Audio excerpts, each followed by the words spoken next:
Here are 3 tips that will take your outfit to the next level and make any outfit 10 times better. So the first tip is to add accessories. Accessories really have the power to take any outfit to the next level, especially statement accessories. So start to get daring with your accessories. Start to think outside of the box of new accessories that you can try to take your outfits to the next level and make them 10 times better. The next tip is to add contrasting styles together to create a really unique and dynamic look. Now, this is known as a juxtaposition. And I'm telling you, when you do this, this will always create really unique and dynamic looks that will really fit your personal style as well.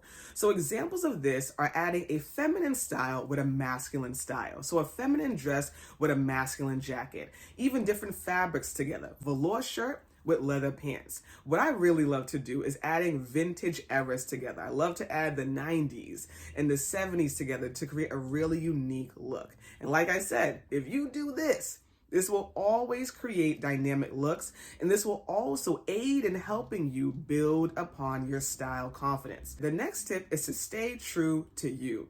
Stay true to yourself. Wear the styles you want to wear, the looks you want to wear. Stay true to you, because I'm telling you, when you stay true to yourself and you wear the outfits that you want to wear, your outfits can only get 10 times better. Your looks can only get 10 times better. So no matter what, if there's anything that you take away from this video, always stay true to you.